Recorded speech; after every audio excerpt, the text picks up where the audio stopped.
नमस्कार, आदाब दोस्तों।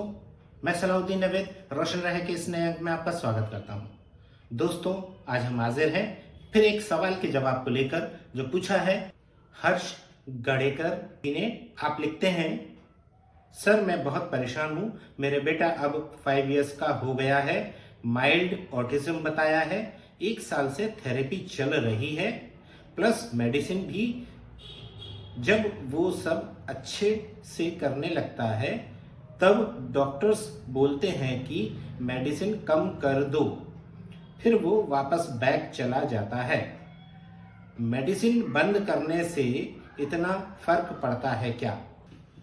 गड़ेकर जी के सवाल का जवाब देने से पहले अगर आपने अभी तक हमारा चैनल सब्सक्राइब नहीं किया है तो कृपया सब्सक्राइब करें, लाइक करें, शेयर करें ताकि हम हर उस फैमिली तक पहुंच सकें जिसको हमारी जरूरत हो सकती है।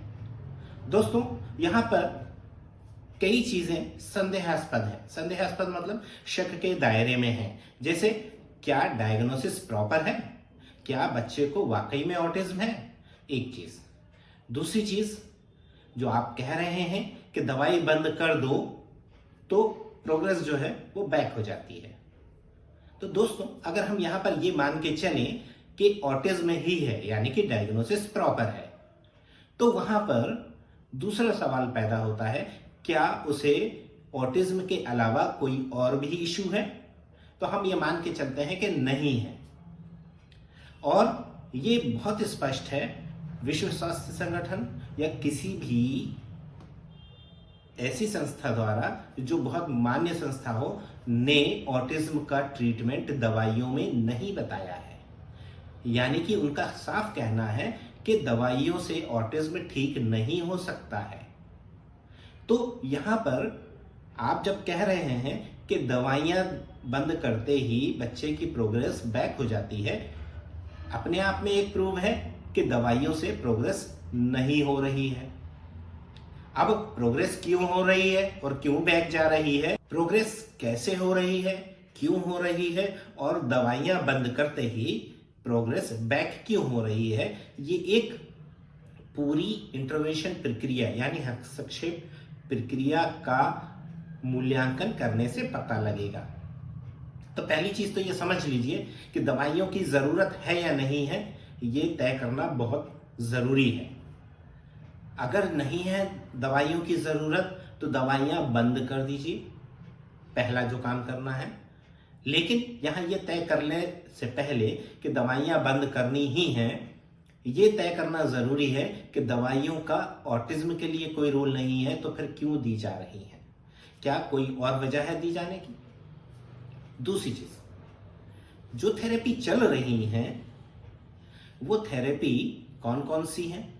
क्या वो होलिस्टिक है? क्या बच्चे की हर जरूरत को पूरा कर रही है? या डॉक्टर ने बोला है ओटी स्पीच करा लो तो ओटी स्पीच चल रही है? और बच्चा जो सीख रहा है वो कैसे सीख रहा है? कैसे सीख रहा से आशा यहां पर यह है कि जो थेरेपिस्ट हैं, क्या वो सीखने की प्रक्रिया का या उसका जो प्रोसेस होता है उसका पालन कर रहे हैं? यहां पर हर बच्चे की क्षमता अलग होती है, ये हम सब जानते हैं। कोई बच्चे 1 बार में सीखते हैं, कोई 5 बार में सीखते हैं, कोई 10 बार में सीखते हैं, कोई 50 बार में सीखते हैं। सबकी बौद्धिक क्षमता, इंटरेस्ट यानी कि रुचि, और शारीरिक क्षमताएं अलग अलग होती हैं। उन क्षमताओं के हिसाब से, उन काबिलियत के हिसाब से क्या थेरेपी हो रही है। अब यहाँ पे थेरेपी मैं मान के चल रहा हूँ कि ट्रेनिंग, मैं किसी स्पेसिफिक थेरेपी की बात नहीं कर रहा हूँ क्योंकि मुझे पूरा अंदाजा है कि प्रॉपर थेरेपीज नहीं हो रही हैं, इसी वजह से बच्चा बार बार बैक हो रहा है। अब ट्रेनिंग जो चल रही है वो ट्रेनिंग प्रॉपर नहीं है, यानी कि वो जो सिखाते हैं वो उस कंडीशन में सिखा पाते हैं जब बच्चा उनको कोऑपरेट करता है दवाइयों के सहायता से। और जैसे ही दवाई बंद होती है तो बच्चा अपनी नॉर्मल पोजीशन में आ जाता है और प्रोग्रेस गायब हो जाती है। यानी कि वो पानी पर लिखने की प्रैक्टिस कर रहे हैं, जिसको थेरेपिस्ट भी नहीं समझ पा रहा है। यानी कि थेरेपिस्ट मैं नहीं कहूँगा, ट्रेनर भी नहीं समझ पा रहे हैं और कोई और भी नहीं समझ पा रहा है, पेरेंट्स भी नहीं समझ पा रहे हैं। तो यहाँ पर ये बहुत ज़रूरी है कि अगर दवाइयाँ नहीं दें तो कोई नुकसान नहीं है, और अगर कोई नुकसान नहीं है ये तय करने के बाद प्रॉपर थेरेपीज प्लान करें, प्रॉपर थेरेपिस्ट के अंडर में। दूसरी चीज, सीखने के कुछ नियम होते हैं और एक बहुत साधारण सा नियम है कि पहले सीखने में जितनी भी योग्यताएं, क्षमताएं शिक्षक की, ट्रेनर की और बच्चे की लगनी चाहिए वो होनी चाहिए, बच्चे में भी और ट्रेनर में भी। उसके बाद जब बच्चा सीख गया कोई चीज, तो उसके बाद उसको मेंटेन करना, बनाए रखना एक बहुत जरूरी हिस्सा होता है, अदरवाइज बच्चा भूल जाएगा। और यही वजह है कि जब बच्चे को हम कोई चीज पढ़ाना लिखाना शुरू करते हैं तो वो आगे तो सीखता जाता है, पीछे भूलता जाता है, जिसकी वजह से दिक्कत होती है। तो यहाँ पर मेंटेनेंस बहुत जरूरी है ताकि जो सीखा है वो हमेशा के लिए बनाए रखा जा सके। और जो थर्ड स्टेज होती है, वो जो सीखा है हमने, जिसको हम बनाए रखने की कोशिश कर रहे हैं, वो कौशल हम कहीं भी, कभी भी, किसी भी समय अपना दोहरा सकें। यानी जो हमने घर में सीखा है ABCD, उसे हम बहुत प्रैक्टिस करते हैं, मेंटेन करने की कोशिश करते हैं, बनाए रखते हैं, और अब हम उसे घर, बाहर, स्कूल, पार्टी, फंक्शन, कहीं भी अगर हमसे कोई पूछता है तो हम उसे बता सकते हैं। बच्चे में ये कौशल 3 स्टेज में आता है और ये स्टेज शायद आपके ट्रेनर को नहीं मालूम। या तो वो ट्रेंड ट्रेनर नहीं है, छोटा मोटा कोर्स करके, डिप्लोमा वगैरह करके काम कर रहे हैं, या फिर वो इस फील्ड के ही नहीं है। क्योंकि थेरेपिस्ट, जो एक्चुअल थेरेपिस्ट हैं, उनकी देश में बहुत ज़्यादा कमी है। और अगर आप किसी छोटे कस्बे या शहर से बोल रहे हैं तो वहाँ बहुत संभावना है कि वो थेरेपिस्ट अवेलेबल ही ना हो, किसी सब्स्टिट्यूट स्पेशल एजुकेटर द्वारा वो काम किया जा रहा होगा, जिसकी वजह से आपको प्रॉपर रिजल्ट नहीं मिल रहे हैं। दोस्तों, यहाँ पर ये बहुत कॉमन प्रॉब्लम है और ये लगभग पूरे देश में है।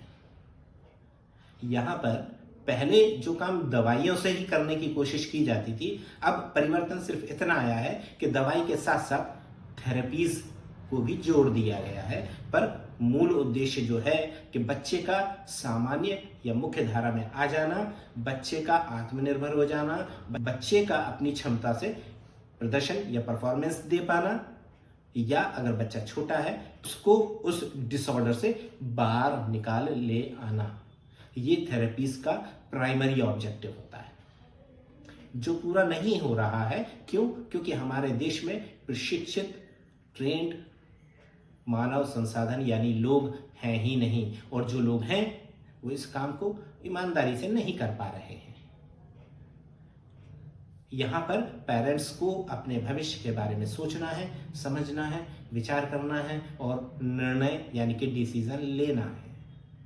ये आप कितने बेहतर तरीके से कर पाते हैं, ये आपके ऊपर डिपेंड करता है, आपके बच्चे का भविष्य। उम्मीद है आपको आपके सवाल का जवाब मिल गया होगा।